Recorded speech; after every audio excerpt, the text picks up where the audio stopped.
ururkii dhalinyarada aasaaskiisii oo laga joogo 74 sano maanta oo ah runtii maalin weyn aasaaskaas oo runtii midibada u dhigay midnimada Soomaaliyeed iyo qarnimada Soomaaliyeed xorriyadda Soomaaliyeed oo ahaa SYL waxa weeye ururkii siyaasadeed ee soo dedejiyay Soomaaliya ka dhigay wadamadii ugu horeeyay xorriyadda ka qaatay wadamadii gumaysiga waxay ahaayeen ama ay ku gaareen halgankaas inay Soomaali mideeyaan oo ay walaalayaan ay ku keenan qarannimo ay uga fogaadaan qabiilka iyo qabyaaladda runtii arintaasi iyo halgankaasi ummadda Soomaaliyeed waxay ku soo caana ku heshay ama ku barwaaqay ku jirtay muddo 30 sano ah oo aan caalamka aan ka ahayn wadamada runtii ugu fircoon khaasatan Afrika taasi ay maxaan ku raahdaa ururkaas SYL-ka ah halgankaas ay ka soo gaareen inay ku keenan xorriyadda waxa weeye maanta way taagan tahay inaan wax badan ka baranno hadduu Ilaahay yiraahdo maxaa yeelay waxay ka tageen qabiil waxay ka tageen xagjir diineed waxay u soo bambaxeen ama banaanka soo dhigeen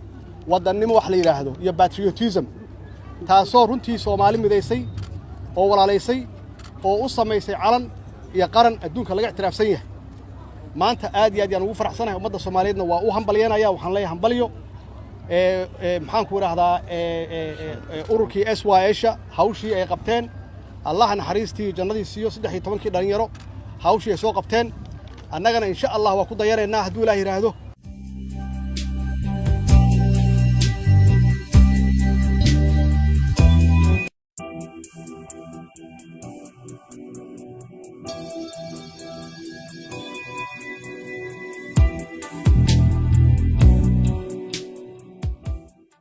maanta waa maalintii dhalinyarada waa maalin farxadeed waa maalin ciideed waa maalin ummadda Soomaaliyeed ay xurmo ay qaateen ma ilaaweyno 1943 13 qof ee dhalinyaro ahaa ee nolosha maanta aan ku jirno farxad aan heysano qoraxdan aan taaganay oo waxyadan iyo meeshii ayaga ay wax ka bilaabeen aan taaganay caasimadda dalka ee Jamhuuriyadda Federaalka Soomaaliya aad baan ugu faraxsanahay madaxweynaha وبحي أودجي ومدحوينهن وسودوينا أنا أقيرسنا مانتي ومالتي اليرد مدحوينهن ونقرب الساقين وهذا نو ماضي وهذا أبحي نودجي ومالي فرحت كريها